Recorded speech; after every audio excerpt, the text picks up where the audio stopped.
And now let's get into our player ratings, and we'll start off with Big Vic. 7s all round for Vicario. 2 top saves on the day, especially that second one in the second half, where he saw it late and had to dive low down to his right hand side to provide a corner for Luton. And yeah, I thought apart from that, he didn't really have much to do. Yeah, there was 2 saves he made. One from Ross Barkley in the second half, which was a nice low effort with his left foot from 25 yards, which he was able to tip wide. Pretty comfortable save. And then he made a really good save from Jordan Clark, who had just come off the bench. Corner falls to him on the edge of the area, takes one touch, and then a really good low effort, which was heading right into the corner, go through a lot of bodies as well. And he's able to scramble across and just tip it wide with his fingertips, basically. And that was a really crucial save, because that was a moment actually where after we'd got back in the game, Luton was starting to get back into it a tiny bit without really doing much. They were starting to get a few corners and starting to put us under a bit of pressure. And if they would have scored at that moment, then I don't know if we would have won. So that save was very, very crucial, just to make sure that Luton don't take any advantage of being on top, and obviously went on to win the game. So really good saves at crucial times, but overall didn't have too much to do. Yeah. Let's move on to Pedro Porro. Sim gives him a 7. I gave him an 8. It was kind of a game of 2 halves for Pedro. I thought first half he didn't do anywhere near enough getting on the ball and providing an attacking threat, which we know he can do. But I thought defensively he was all right, apart from being caught out of position for the goal that they did score in the first few minutes of the game. There was that one block that he celebrated like a goal, wasn't there right in front of us. But second half, I felt like he came into his own. I thought he was brilliant in that second half, linking up with Brennan Johnson on that right-hand side. Had a shot that went just over the bar, that 1-2 with Brennan Johnson that led us on to our first goal. And I just thought he was a thorn in Luton's side for pretty much that whole second half, and he came alive. And I felt like maybe the movements that Kulusevski was making in the first half might have hampered Porro's play a little bit. Yeah, I thought Porro, I agree with you. I thought second half he was one of our best players. I thought he was sensational. Really helped us open up Luton. Also was unlucky not to get an assist as well, with a brilliant ball to Sonny, who should have scored. I thought he was linking up really well with Brennan. It seemed like he was taking charge a lot of the situations on at that moment as well. Alfie Doughty wasn't causing us problems, but I thought that was a bit different in the first half. I don't think he was at his best. He did make a crucial block, but as well for the first goal, Morris blocked him off and didn't get himself to Chong, who was obviously got that free shot on goal. So wasn't the best in the first half. I thought the second half sensational, so I only gave him a 7. But I thought second half, was one of our best players. Yeah, Cuti Romero next. 7s all round for Cuti. Quite a quiet day for Cuti, seeing as our defence was very much untested for the most part of the game. But what he did do, I thought he stepped in really well, led the line really well, and brought us forward fairly well as well. Yeah, I think first half he was fine. What he wasn't doing was, I felt like when he was getting on the ball, he was just playing it around. He wasn't like playing those punchy passes forward. And I actually saw one moment where he had the ball, played it, instead of playing it to Maddison, he played it back to Vicario, and I saw Maddison screaming him like, pass it into feet, pass it into feet. And I definitely did think that changed in the second half. He was playing a lot more progressive, incisive passes forward, and that was a lot better from him. So and defensively, he dealt with Morris well. He didn't have too much to do, so I thought it was a good display from Cuti Romero. But could have been a bit more forward thinking in that first half rather than just focused on keeping the ball. Radu Dragusin up next. Sim gives him a 7. I don't think that's right. What did you give him? 6. Oh, 6. So we'll change that. But 6 is all round for Radu Dragusin. I thought we were pretty harsh on him in the post-match review that we did from the stadium, and I felt like maybe he had a slightly better performance than what we were talking about. A few nice, really good charges out on the left-hand side down the pitch, helping us get forward. I did feel like he looked really uncomfortable playing that on his left foot, to be fair. So maybe the right of the centre-back options is the best way for him. We knew that before, let's be honest. So that's why we're looking for a left-footed centre-back to come into the club in the summer. But I think for the most part, he did well, and it was a much better performance than what he showed at Fulham. Yeah, and I agree with that. And but I also think he had a lot less to do than he did against Fulham, so I think maybe that was a case for it. I don't think we were harsh, in my opinion. I don't think he had a bad game, and I think we said that. I don't think he had a bad game. I just felt like out of all the players on the pitch, I think he struggled the most, and I think a lot of the time, his passes out the back, he didn't look comfortable. His clearances, he made a few mistakes from his clearances, which luckily for us weren't punished. But as well, he did also some good defending, and especially from corners. He got his head to quite a few corners, which is crucial. He had a few moments where he was charging down the left-hand side, really confidently opening up the pitch. But I think on another day, I think as well with the first goal. I think he was kind of caught in no man's land. He could have done a bit more with the goal as well. I don't think he had a bad game. I think he was definitely grew in confidence as the game wore on. But I do think on another day his mistakes could have been punished by a better team. So not a bad display, but I do think he was our worst player on the day. Next up is Destiny Udogie, 6s for Destiny, and it just wasn't that kind of Destiny display, like bullishly running up the pitch, being that bulldozer, helping us in the attacking phases of the game. I just felt like that was missing from his game yesterday, and I'm not sure what it was about. But he kind of like more or less, look, he was in the areas high up the pitch a lot of the time, but I just felt like he didn't make use of the ball when he was there. Also felt like he struggled a bit in terms of defensively. He kept committing fouls constantly. He made about 4 or 5 fouls yesterday. I was quite lucky not to get booked, to be honest, because if you make that many fouls, you're likely to get a card. And also, if you're making that many fouls, that tells me that you're struggling to contain the players on that side, and I think maybe he was at times. Let's move on to Yves Bissouma, 7s all round. I thought in the first half I wasn't that impressed with him, to be fair, but I thought in the second half he came out with like a renowned sense of optimism, and he got the ball. He was driving forward at times.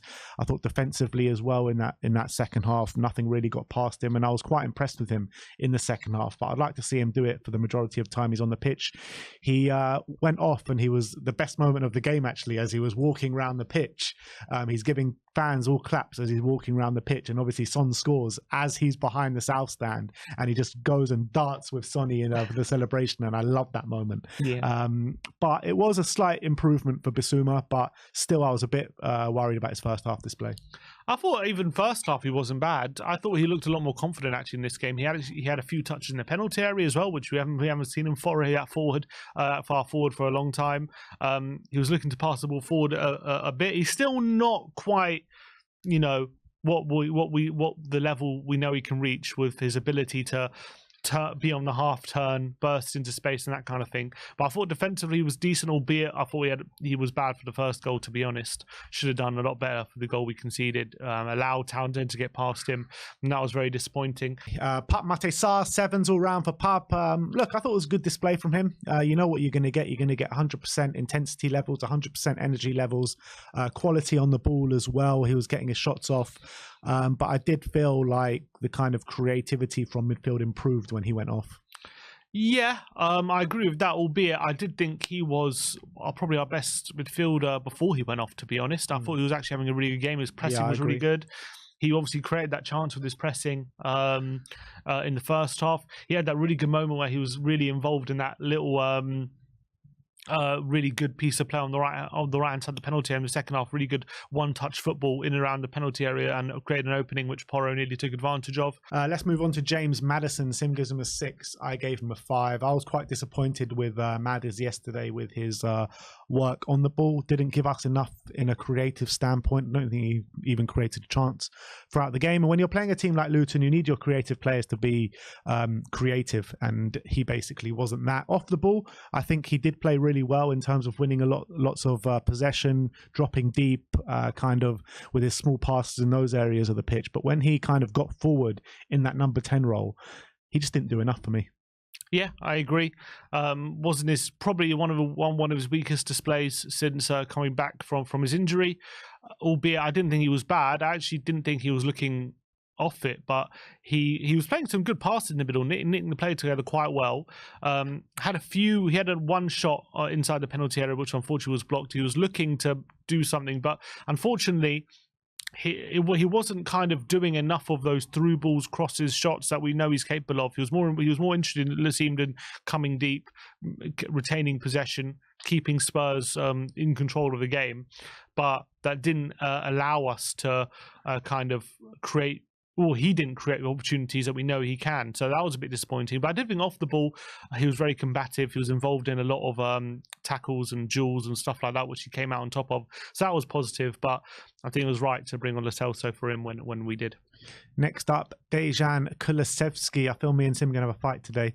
Sim gives him a 6. I gave him a 4. I was really frustrated with Dejan Kulusevski in the first half. I thought rightly so, he got hooked up at half time. Yes, he was involved in the good moments for Spurs in the first half, but we should have been doing a lot more, and he's not implementing a style of play that Ange wants him to implement. He needs to be getting out wide. He needs to be attacking his fullback and getting crosses in the box in that sense, and he's not doing that. He's cutting inside way too much, hampering the play. I felt like he hampered Porro in terms of the way, Porro likes to operate in those central areas, and he needs to be out wide, and he's just not doing that.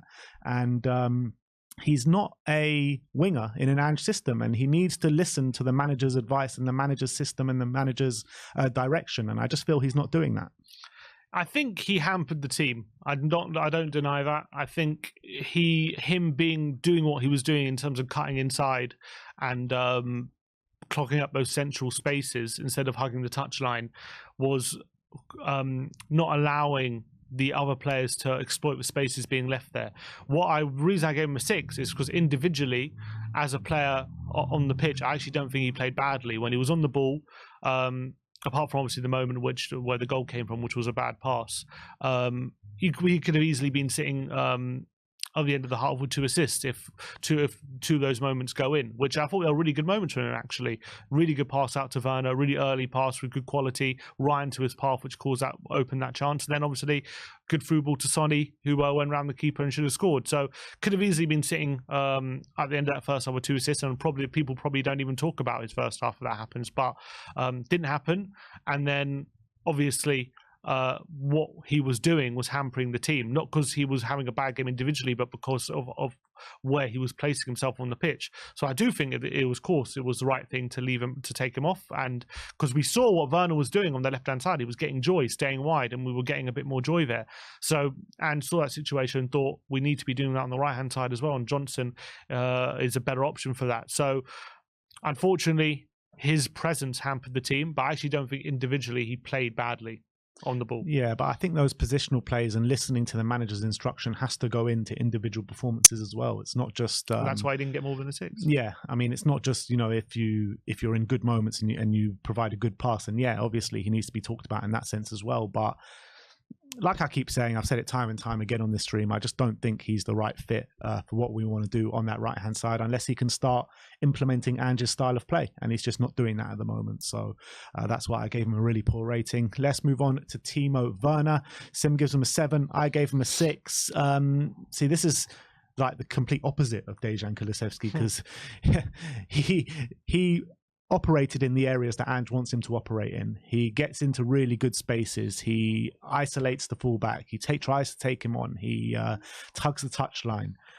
But on the flip side, his quality at the end of it is nowhere near as good as Dejan Kulusevski's, and he doesn't have the end product like Dejan Kulusevski has time and time again. So I feel like if you could merge Decky and Werner into one player, you'll probably have one of the best wingers in the world. Probably have Gareth Bale or something if you did that. But yeah, I thought he had a good game. I wasn't unhappy with him. He was a constant threat down the left-hand side. He never really stopped being a threat, to be honest. Whenever he got the ball, they struggled to kind of contain him. They struggled to deal with him. And he had some really good moments. Obviously, that run in the first half where he completely burns Kabore and he puts it wide was a good moment, but unfortunately just couldn't make the most of it.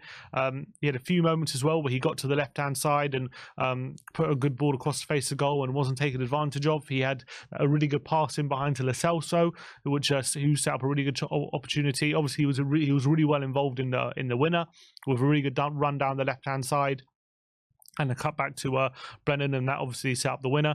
So there were some good moments, but there was also a lot of very frustrating moments. There was a moment where Højbjerg played him in on goal, and he just completely takes it way too far out wide, where he had an opportunity to really go for his defender, didn't do it, and ends up blazing it over the bar.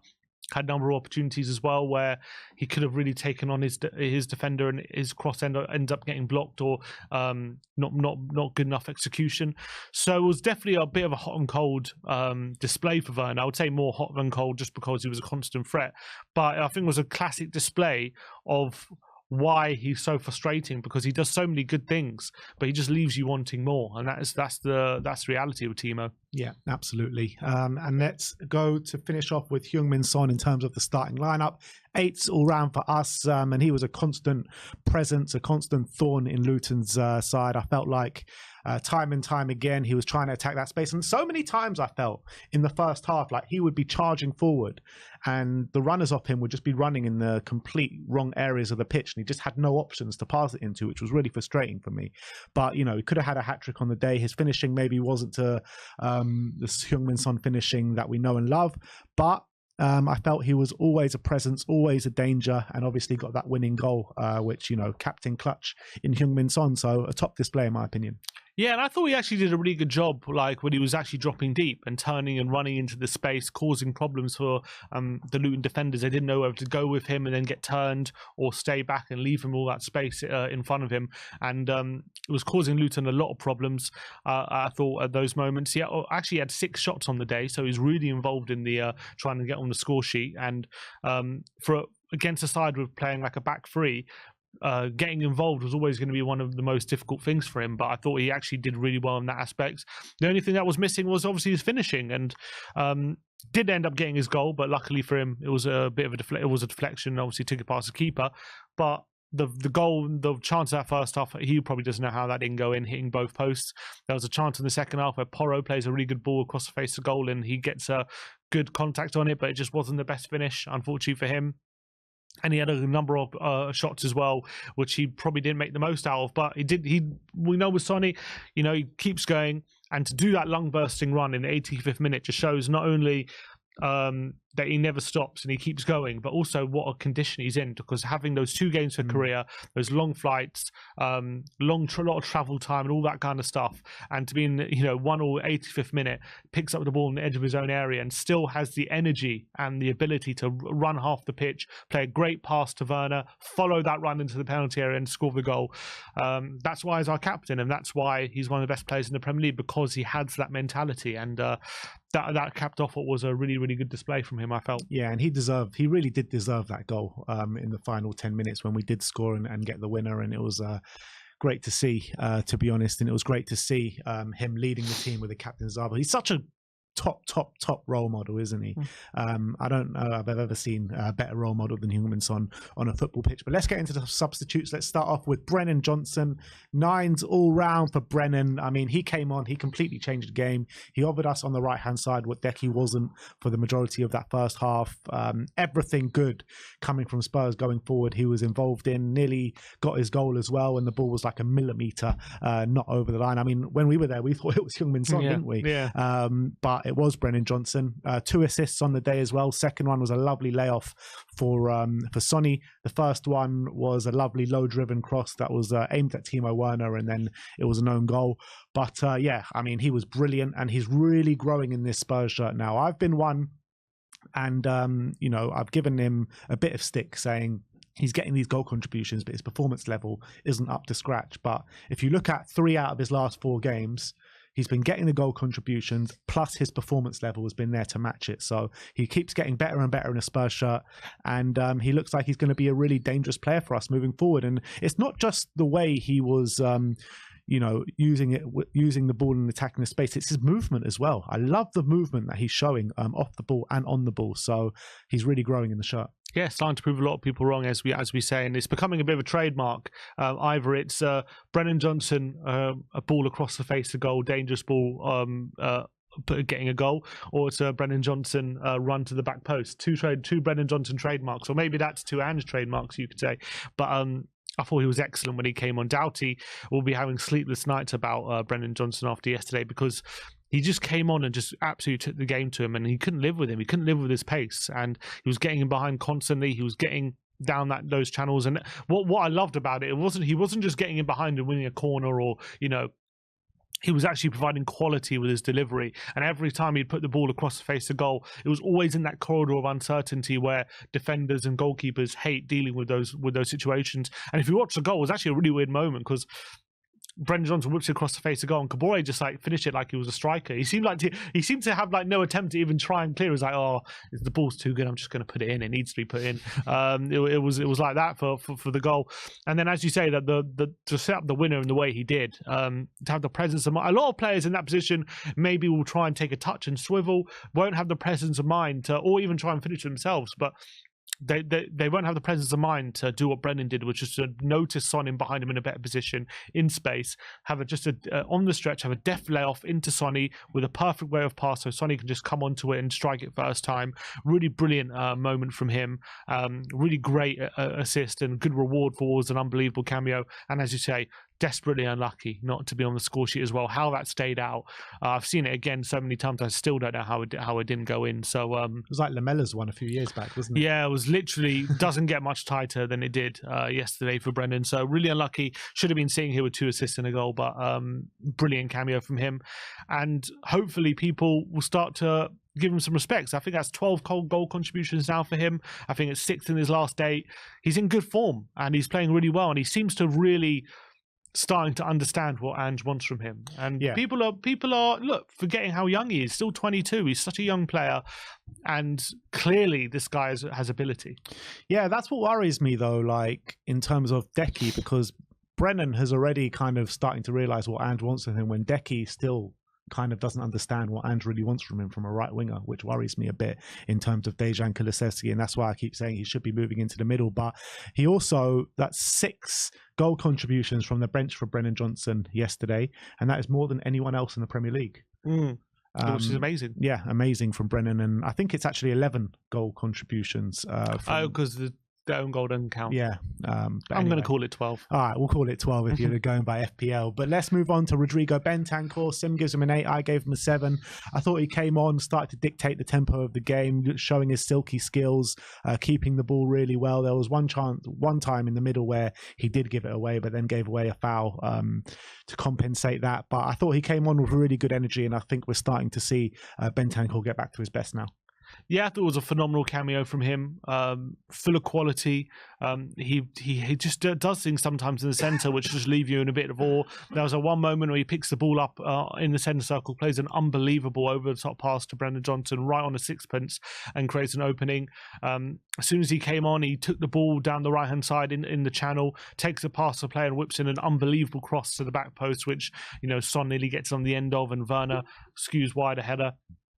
His cameo was just full of quality, full of ability, silkiness, and it was really great to see. And he looks to be getting more and more confident in recent weeks. So as long as his confidence is growing, it's going to be better for everyone. So I'm delighted about that. And if this is how good he is with nine toes, I would love to see him with 10. Absolutely. Let's move on to Giovanni Lo Celso, the last of the substitutes that we're going to rate. 7s all round for Gio. It feels like it's ages since we've seen him, but I thought he came on and he was a lot more creative than James Maddison when he came on, and I felt like he was getting the ball, driving forward, providing quality with his passes as well. And I felt like just him, Bentancur, and obviously Brendan Johnson, but he came on a lot earlier, just seemed to change the momentum of the game for us. Yeah, I thought it was a really good cameo from Lo Celso. Seemed to add a bit more ingenuity to the team when he was a bit more incisiveness. Obviously, he set up that chance for Brendan Johnson, who was unlucky not to score. It was a really great cutback and really good movement from him. He was buzzing around in the centre, playing quick passes, and also it was really good when Luton were going forward. He was really good, just like making tackles and getting us on the counter and driving us forward with a bit of pace. And people forget how good Lo Celso can be because of the injuries he has, and people get frustrated with all those things. But by and large, this season, when he's had the opportunity to get on the pitch, he's actually been really good. And I thought yesterday was another really good example of that. And hopefully we start to use him more because he can be a very useful player for us. Yeah. And last but not least, Ange Postecoglou, 7s all round for Ange. Obviously, he found the ways how to win the game. The changes that he did make, Brendan Johnson coming on at halftime, completely changed the game for us. Bentancur, Lo Celso, all the changes that he made impacted the game in a positive way. Having said that, he needs to find ways how to because we if we would have played our game from the first minute, we could have been out of sight at half time. That's just the reality. A poor Luton side coming to the Tottenham Hotspur Stadium. Not poor in terms of how they've been all season, but poor in terms of how many injuries they've had throughout the team. So it was an opportunity for us to really blow them away, in my opinion, in the first half. That didn't happen. And this seems to be a common theme now with Spurs, where we're not kind of impacting our authority early in games in the first half, and we haven't scored in the first half for God knows how long, and he needs to work away around that. And I just felt like, and he said it after the game, we just made it a lot harder for ourselves than it should have been yesterday. Yeah, and I agree with that. I feel bad for Ange, because I felt like if we would have put the chances away, we should have. We should have won this game 4 or 5-1, and then no one's really talking about a bad display. People are talking about a good performance. And then let's be honest, 2 of the chances that were missed, the Son one that hits both posts and the Brendan Johnson one that rolls across the line, those are kind of like 1 in a million things. But like 9 times out of 10, those are goals, and we win this game a lot more comfortably than we did. Those chances don't go in, and unfortunately, we did have to leave it late and to win the game, and that was a shame. But I don't think that takes away from the performance, in my opinion, because I felt like we did play well in general. We were dominated. Luton had barely anything, to be honest, apart from the goal and a couple of long range shots. They had nothing. So I don't know what more people want apart from putting away those chances. But when 2 1 in a million things happen, I mean, how much blame can you put? Create more than what we created. We created more. We had an XG of over 3. Like we created plenty of chances to score. We were just those couple of moments were really unlucky. Obviously, maybe we could have hit the target with a few more, but we created plenty. We should have won this game a lot more easy than we did. Obviously, did get the goal in the end, which won the game. So I don't think it was an amazing, perfect display. But when you restrict the opposition to barely anything and you create the level of chances that we did, I don't know how much more you can ask for. And as well, from Ange's point of view, the subs worked really well, made some really good subs on the day, impacted the game really positively, especially making that sub at half time, which was brave and impacted the game amazingly because Brendan Johnson changed the game. So I think it was a good day in the end. On another day, we should have won it by more and more comfortably and got the lead earlier. But we won the game like we did, and we take the 3 points. All right, so there you have it. That is our player ratings from the 2-1 win against Luton.